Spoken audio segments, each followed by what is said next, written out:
Hello, welcome to the next Fringe Ride-Along. With me is the star of Twerk in Progress. That's correct. Which is a very good show. I went to see that. It was very good, very good. Downtown at Abbey. Yes, correct. And a show whose name I cannot pronounce, but I'm sure she will pronounce. It's Abby Roberts. Hello. Hello. And the show this year is called Anglichanka, which sounds like angry chunky lady. And it's actually an anagram of wanky chat and anal hacking, just in case anyone is interested. Not that a bit rude. And it's all about living in Russia in the 90s. And then I was the first UK comic to go this year to Moscow to do stand-up in English and Russian. So I beat Eddie Izzard to it. He was running marathons, 27 marathons, which I won't be doing. Yeah. Did we know just beat Eddie Izzard? Just dunk. Just beat him. No, I like Eddie. Sorry, Eddie. Sorry, Eddie, if you're watching. So it was like a real chat. It was a dream of mine to go back to Moscow. I hadn't been back for 20 odd years, and I studied at the Moscow Conservatoire. Ooh. Studied opera for a year. In the 90s. I was there on and off for about 2 years. About 2 years. Wow. And if you come and see, well, the show has got a twist at the end. I had to leave very quickly. That's what I'm going to tell. I can't tell you the reason why. Otherwise, it'll ruin the end of the show. Did you upset Putin? Well, he wasn't in at that time, but it still doesn't mean you didn't upset him. Exactly, he could have been in the background going, "Oh, that bloody blonde woman, that big blonde woman who looks like the honey monster. She's come with her big hair again." So it's nice. That's the end of the show. It's like a real surprise. And I do a bit of music at the end in Russian, but it's not what you expect. Okay. It's not what you expect. No, we'll get going shortly, but you're playing at the Voodoo Rooms, which is a fabulous venue. Which is where we met. Isn't it? Yes. We met at the Twerk in Progress. This is so much nicer than James Corden's show, I have to say. Who's he? Who's that twat? Anyway, yeah, Barry's much better. Barry Dixon, much better. We met in Snacks. Oh, because you're so romantic. That's where you took me for our first cup of tea. For the first cup of tea. Cup of tea and a sarnie. And it was after Twerk, wasn't it? Yeah, it was after Twerk. And we had such a good laugh, didn't we? I remember just that show being great. It was the first show, I think. And then I came back to see it a second time. So you came to see it a second time. Yeah. And we've been friends ever since. And thank you for having me on this great idea. Oh no, thank you for coming on. This great show. Now, before we start, as I say to my other guests, there is one thing you need when you're going on a car journey. Seatbelt? Oh no, that's coming. Don't worry about that. Don't worry about the seatbelt. Car sweeties. Sweeties? On the side. Oh my god. I have a packet of sweeties. Haribo. Yes. How's the song go? Haribo. Oh yes. So I'll take those. Oh, that's brilliant. Take one for Terry as well. Do you want one? No, I'm fine, thanks. You fine? No, I'm fine. Yes, okay. I'm doing this and then I'm probably going out running.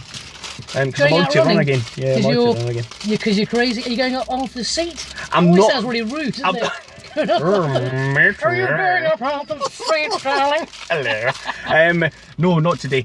So yes. Now. Have your sweeties. Sweeties. I'm going to play you a safety message. Okay. Okay.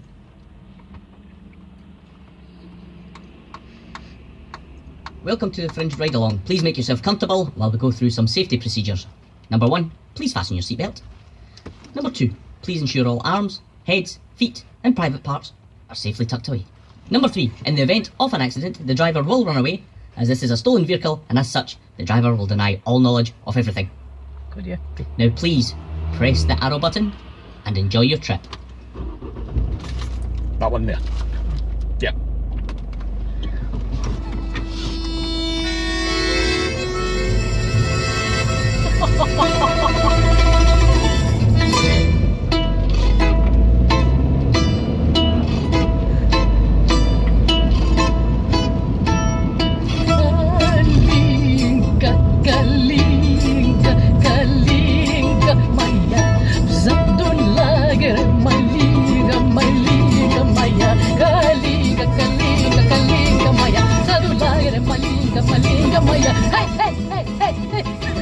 Can you Cossack dance at a people carrier?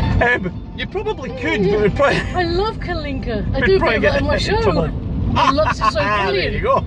So, again, for copyright reasons, I can't play the whole thing. I'm only allowed to use a snippet for artistic purposes. Yeah. So, anyway, welcome to the Ride Along. How's it going? The shows are going down a storm. They're going down a storm. We've sold out every show. I'm not lying.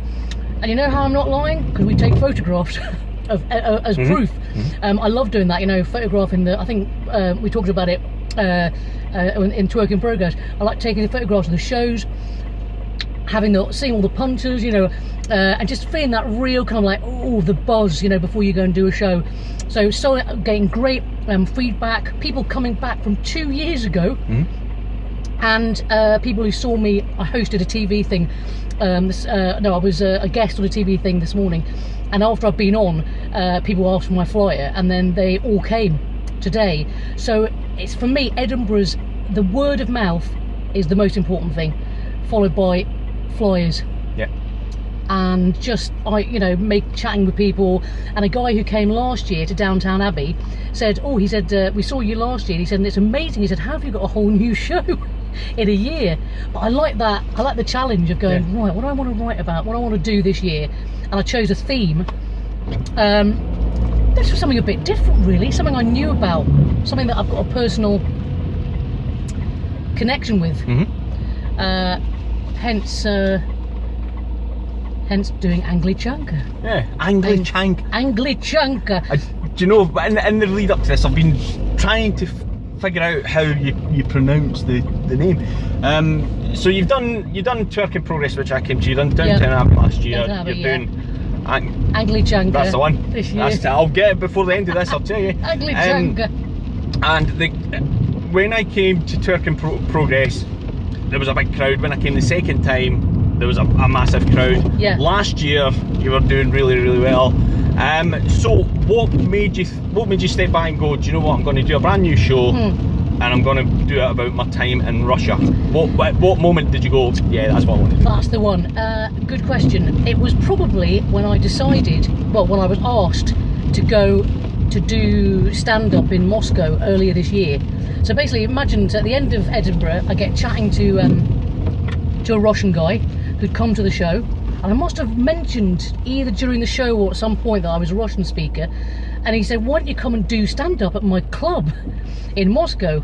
So I thought, yeah, that's never going to happen. And then cut to February this year, I'm getting my visa and it's all booked, the show. And of course the show was very new at this point. It was all, even the idea of doing a show about Russia was new. But then I started to think, what a great opportunity, because I've got lots of anecdotes and bits of material, and obviously my teaching the audience Russian and stuff. So I built it from there. And it's funny actually, a friend of mine, when I was thinking about doing it, said, well, are you sure, isn't it a bit niche, you know, about Russia and, you know, with everything that's going on politically? And I said, well, I can't think of a better time to do it, really. Things are a bit tense. I think we could all do with a laugh. And you learn, the thing is with this show is, you learn as you're going along. There's not, it's comedy, stand-up comedy, but there's also bits in it where people go, oh, I didn't realise that about Russia, or about. So I drop in little, you know, interesting, you know, tidbits. Factoids. Yeah, factoids, and it's great fun doing the opera. I mean, I do a bit of opera in the middle as well, and I'm literally every day I'm like, ladies and gentlemen, I don't know if anything's going to come out at all, and I'm just kind of, and I'll just do a little blast of Mimi, you know, si mi chiamano Mimi, e perché non so le vaste vite solo guardate, you know, and I just literally just do a blast, and they seem to like it.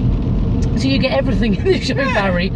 You know, you can't categorise it really. Yeah. It's a kind of bit autobiographical, a little bit topical, universal stuff that everyone will recognise, and like I said, a real surprise finale at the end. Right.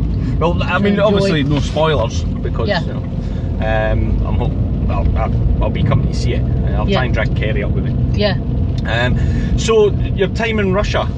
Yeah. So yeah, you know, we spoke about that before we started recording. So what, you were there studying? I was there studying. My father was a spy. I mean, diplomat. that's what I was saying in the show, because he was actually, you know, went there on business and like official government business. So I can't actually ask him that much about it, because at the time it was classified. Yeah. You know, during the 80s, and he spoke really good Russian. He speaks fluent Russian. So I heard him. I really loved the sound of it. You know, and obviously all the villains in films, they're all bad. You know, they're all got Russian accents, haven't they? So when they say, "I'm going to kill you slowly and painfully, and I'm going to enjoy it," you know, that great Russian accent. So I thought, yeah, I want to learn more about. I want to learn Russian. So I, cut a long story short, went to Swansea, you know, that well-known institution, base for Russia, the base for Russia, and did a degree there. And during my degree, I talk about this in the show, I kind of got into a bit of trouble when I was there, shall we say, not going to any lectures. Miss Roberts, badly behaved, and my mother, who I think I mentioned in the show last year, who is High Sixth Bouquet, wanted me to be an opera singer. So she had sent a tape of me singing to the Moscow Conservatoire. All right. And guess what? She rang me up at the end of term and said, "You got in to study opera." Excellent. And that's how I ended up going there in the 90s. So, and the interesting thing in the show I'll talk about is historically, I mean, history-wise, it's an interesting time, because the Berlin Wall had just come down in '89, and then Gorbachev was in power. So it was all that glasnost and perestroika, you know, when Russia seemed to be becoming more democratic. And then I turn up and it all goes horribly wrong. No, and then and so I talk about the fact that it was a very interesting time from the point of view of, you know, their history. And of course now we know that who's in charge now? Putin. Yes. Who I did, you know, do a few jokes about. Shall we say a few jokes about him being a closet homosexual. All right. Which was a bit tense, to be honest. This was in Moscow, the audience, and I got heckled by the mafia as well, which was a first for me. And come on then, how did heckled by the mafia? By the Russian mafia? By the Russian mafia, when I made a joke, and he said from the back. Well, he was after I'd been on. He said, "Be careful, even the windows have ears." And I could just see the bulge in his jacket, under his jacket, and not in a good way. It wasn't a bottle of wine. It was too high up to be anything interesting, shall we say? And it was a gun. So I kind of went, oh, and I started speaking Russian to him. It was all fine after that. But you do, you know, we did. If you speak Russian, because I'm used to going there. Well, I hadn't been there for a while, but they warm to you. Yes. And they suddenly hear you go, and you go, "Oh, да, вы знаете, как хорошо, blah blah blah." You know, как вас зовут, which means what's your name. Привет, which is hi, how are you? Здравствуйте, hello. You know, all that kind of thing. Я живу в London, I live in London, etc., etc. And they just kind of go, "Oh well, she's making the effort, so we'll let her off." That's the thing, though. We as a nation in Britain, we're not too forward at learning other languages, because we've been to France every year for I don't know how long now on our holidays, and we make the effort. And when because the thing is, when you go to somewhere like France, when you speak, they'll go English, they'll go no, Scottish. It's amazing how their attitude changes. They go, oh, Scottish, oh, that's okay. Scottish, oh, that's okay. That's all right. Yeah, the English are they don't do. And also the other thing as well is when I started to learn Russian, I was determined to speak it like a Russian person would. You know how sometimes when people do languages, they go, like French, a good example, they go, "Je parle un peu en français," but like with an English accent. Yes. Whereas I really wanted to, to speak it, говорите по-русски, как русские, произношение. So it sounded proper. Yeah, proper. Because if you're going to speak another language, put put the drama in to it. You know, it's like when people speak Italian, they go, hey, well, you know, abito in Roma or abito in Londra. But it should be abito in Londra, sì, a Roma, la visita, you know, because that's... How many languages do you actually know? I mean, seriously, how many languages? I speak 4, I think, yeah, Russian, French, Italian, bit of German, tiny bit of German, and obviously English and Scots. Yeah. And Scottish. I'm learning, so tell me if this is right. What was it? A midget's boy here. Midget's ball bag. A midget's boy here. Midget's boy here. Isn't that a unit of measurement? It is. A midget's boy here. That is a unit of measurement. It is illegal. Illegal. Illegal. And I learnt that from a guy that I met. It's a legal measurement in Scotland. Yeah. Midget boy here. And what would this weather be? Dreek weather. Dreek weather. So right. I love the Scottish dialect. It's just so beautiful. Yeah. Dreek. What else? Bro. I mean, Bro is beautiful. Good. Yeah. Good. Great. Yeah. Bro. And Scotland is a place where saying I'll bet you a fiver means you'll go and do something really stupid for money. Yeah. So, aye. Right. I'll bet you a fiver. Well, last night I went to see Patrick Monaghan. He was talking about this kind of thing. Yeah. And he said one of the favourite things he heard on the train was pick a window, you're leaving. Pick a window. Pick a window. You're going through it, you're man. getting out of here. Yes. And get to fuck. I love that. Janie Godley taught me that. Get the fuck. Janie Godley? Janie Godley fucking taught me. She's the best. She's such a great woman, great stand-up. So ballsy. You know what I mean? And so, yeah, she taught me that phrase. But it just doesn't sound the same, does it, with an English accent? You know, get the fuck. I don't know if you can put the sort of rough emphasis on it. Yeah. Then, you know. Get the fuck. Get the fuck. Get the fuck, man. We need a story about that. So your show itself, it's got different wee bits to it, all culminating in the finale. Yeah, culminating in the finale. So there's a little through line, as it were, without getting wanky about narrative and all that sort of stuff and the show structure. It's basically I teach the audience a lot of Russian stuff. Nothing complicated, but how to become a Russian audience. Because Russians are very different audiences to hear. When you've been, when they're applauding you, they go "Ura!" and then they slap their thigh, and it's very, you know what I mean? It's very, it's kind of comical when you're there. It takes you by surprise, you know what I mean? So I get the audience to do that. I teach the audience how to toast in Russian. So if you're drinking vodka, which obviously Russians do throughout the day, they do, and throughout the meal. Toast is a real Russian thing. So a Russian would go "Nu davai," which means well, so come on, let's down the hatch. "Nu davai," and then I get onto Swansea and my degree, and then getting into trouble, and then there's lots of different bits. I do voices. There's impressions in there. I do a bit about an Airedale Terrier who's been taught to use the family toilet. All right. Because it's on the 18th floor and it's too cold to take him out for a walk. This is in Moscow, by the way, not in London. Yeah. And there's a babushka, there's a grandmother who's 87 years old, who I impersonate. There's a lot of, and I get this off because one of my favourite comedians is Richard Pryor, I should say. Oh, yeah. And Robin Williams used to do it. Is if you're talking about someone, become them, become who they are. Not like you don't have to put a wig on and glasses and whatever, but I become the babushka who's tiny, like a little sort of Ewok with a little tiny face, 87 years old.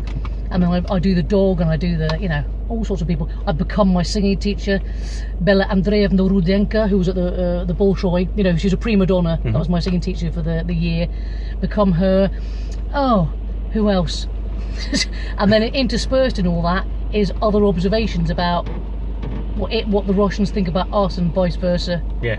And then I get the audience to kind of tell me what do you think about Russia, and what's the first thing that you think of. So I get all sorts of interesting answers, a lot of vodka, a lot of cold, people saying cold, and Kremlin, Putin. So really I'm having to improvise because I don't know what people are going to say. Right. I have a fair idea, but sometimes they'll just go, like someone said eggs the other day, and I was like, eggs?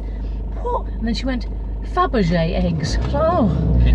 I thought you were just talking about ones that come out of a chicken's arse. But yeah, why didn't you just say Fabergé egg? Why did you say Fabergé Instead egg? of just saying egg, yeah. And there's always a bit, and I'm sure other comedians will tell you this, there's always a bit, however confident you are at improvising. I think I'm pretty good at it, where there's that bit in you which goes, oh my god, I've got nothing. And then magically, it just comes, something you know, appears, something appears, or, you know, you play for time or whatever it is. But that's the style of comedian I am.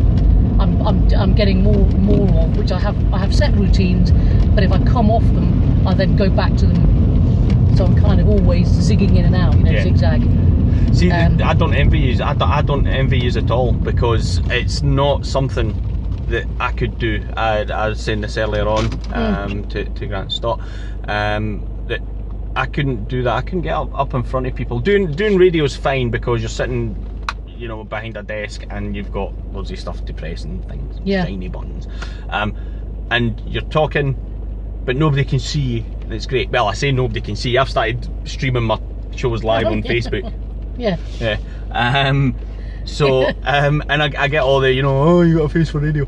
And of course, that never gets old. The witty comedians. That never gets old. Yeah. Yeah. So to actually get up on stage. So tell me, before I point out, Louisa's got posters over there. Oh yeah. Yeah, Louisa O'Mealian. Yeah. Yes, I love her. Just Louisa's good. saying. She's good. Yeah. What would Beyonce do? And Am I Right, Ladies? Am I Right, Ladies? She was a great guest on my chat show, Musical CID, which you came. Which I came to see. That was brilliant. You should have done that this year. We did. We'll bring it back. We'll bring it back next year, definitely. Where she did. We did a duet. What was it? Oh, Dead Ringer for Love. Yep. Oh, so good. And she was Cher. It was Meatloaf. And I have to say, that was probably my favourite show. That may be on YouTube somewhere. If it is, go and find it. It is on YouTube, yeah. So sorry if any other comics are watching this, but it was just great. It was just very fun and kind of, I don't know. She's another good improviser with her comedy. So, and I like someone who does that, because then it's like you're on your toes. Yeah. And so, you know, you need that. So tell me then, when was the first time you went in front of a crowd to do your comedy? Just stand up. Yeah. Just stand up. The first time I did it was end of 2011, beginning of 2012, when it was. Really? Yeah. I thought we'd have been longer. When it was, because before I had loads of songs in. I had about 12. You know, I used to do stuff where it was like chat, and then song, and then someone said to me, "Do you know what? You want to just cut the bullshit. Just get rid of your having loads of tracks."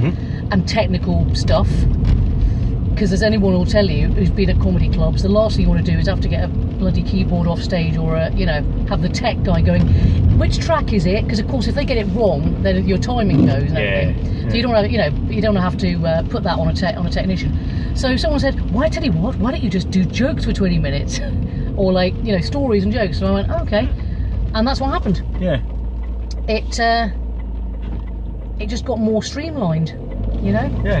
Good. So where was your first gig? Just can you remember? You know. My first gig was just went up on a curb there, everybody. Sorry. No, it's nice. It was a nice feel. It was a nice feeling in my nethers. It's when people take up the whole road for no reason whatsoever. Let me think. My first gig was. Let me think. Towards end of 2011. I'm just thinking back now. It may have been in a pub in London. All right. Called. I can't remember the name of the pub. I do remember there was about 6 people in there. Yeah, I'm just realising you can't get out of here. Right. Hence, is that why we're reversing? Yes. This is all the way. Also, by the way, what comedians do when they tell a joke and it's not going anywhere, it's called reversing back down. It's called a cul-de-sac, and that's. We're literally doing what sometimes people do. Yes. I wish they would tell us when these roads get cut off. What road is this? Is this Rankina? Rankina, yeah. It is? You're kidding. No, am I right? I'm being serious. It is. I've just correctly identified a road without even looking at the sign. Fantastic stuff. Rankina. Maybe I knew somebody who lived up here. Rankina. Maybe. Yeah. But yeah, they just suddenly, I mean, I used to come up this road a long time, came up this road for years. Yeah. And all of a sudden, it's closed off. Closed off. I don't know, I tell you. This is why I drink. Yeah. Not while driving, of course. No, of course not. Yeah. So anyway, yes, London, yes. London gig, a few people there, and it kind of went okay. I mean, obviously I'd done bits of comedy in my singing and stuff, but this was like, I knew it's a different discipline. It really is. Like I was saying to you before we started filming, you know, a lot of people, some people come up and just do the Fringe for 3 weeks with an hour show, and then they go back to London or wherever they live, and that's it. And that's it. Yeah. They don't do. Whereas for me, the work, I start again first week of September with club gigs. So I'm having to write new stuff and make sure it's tight, and make sure you get rebooked in clubs. You know, so it's a kind of constant. And then Edinburgh is just like a nice excuse to do a show you want to do a show about, something you want to do, you know, something a bit different. Because when you finished your twerking progress, you then went and done downtown. Yeah. And you were all over the place. I was kind of following you, not in a stalkery but through the binoculars way. It's quite alright if you do that, darling. Well, okay. But I can't. What is wrong with these roads? I don't know. It's gone haywire. It's gone haywire, everybody. Yeah. Oh no, I can turn right. Yeah. It's going that way. You can. It's madness. It is madness. Oh, there he goes. The council have really done well for this. Council have really fucked this up. So all over the place. Yes, I. When you're a comedian on the road, you do, and I'm sure, and Pat Monahan, I'm sure will tell you this. You're just all over the place. You're literally 1 minute in Bournemouth, and then you might be in Birmingham, maybe for 2 nights, and then you might just be for 1 night in Stockport, and then you might be. And it's basically, for me, it's like, have joked, will travel. Yeah. So you get booked, and you go, yeah, I'll do that, please. Well, that's what it seems to be. Yourself, Aidan Goatley, and Patrick Monahan. You know, it's like every night or every second night you're away somewhere doing a gig, and the three of you are I think the 3 hardest working people I think I know. I think you just gotta do it. You gotta hone. You know, and even if you're knackered sometimes, you know, and obviously you're gonna have shit gigs. You're gonna have like a gig where you go, that didn't quite, you know, gel or whatever. But those get fewer. Those get fewer and fewer. I remember talking to, I did a gig with Romesh, you know, Romesh Ranganathan, who's one of my all-time heroes. I'm sure I passed him in London in March. Yeah? Yeah, me and Kerry we were down, that's my wife by the way. Yeah. We were down to see Andy Bell. Oh yes, Eurasia. Above, my hero. Above the Stag Theatre in Vauxhall in London. Yeah. And we were walking to it, and I'm positive he walked past me. Ron walked past, he probably would, because he's working all the time. And I said to Kerry, I'm sure that's Ron.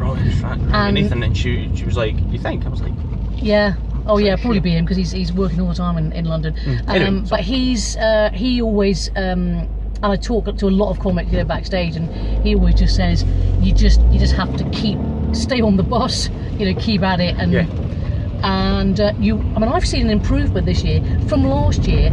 I can actually feel that my muscle memory, it's difficult to explain, it's like you get into a rhythm of your own comedy, of your own confidence, and then it reasserts itself. Yeah. Even if you don't know something, even if you're winging it a bit, you know how to get out of it. You know, which I probably couldn't have done sort of 4 years ago. Yeah. It's always good. It's always a mark of a good comedian that they can do that. You know, they go down somewhere and then they come to kind of a wee bit of dead and then go and then bring it back to what they were originally and then talking go about. And never ever show the audience that you know that something's gone wrong, or you know. But it's I mean, it's the best job. It's the best job in the world. I'm very lucky to do it. And there's some great guys out there. Like we say, Aidan is lovely. In fact, he hosted the gig that I did with Romesh at the Comedia in Brighton. He hosted a brilliant charity gig for a little boy who was getting the treatment, going to America, and that was a great night. Fantastic. Zoe Lyons was on, me, Romesh, Aidan. God, who else? There's another great people on. John Robertson, who's fantastic, superb comic. There was a fair amount of people for that. Yeah. So it's just, you know, you go round. Sometimes you see the same people. That's what I love about comedy. If you're on the circuit, you'll see one person 3 times in a row. Yeah. Oh, hiya. Oh, fancy seeing. Oh, it's you again. And then you won't see them again for 7 months. Yeah. It's just the way it works. It's very strange.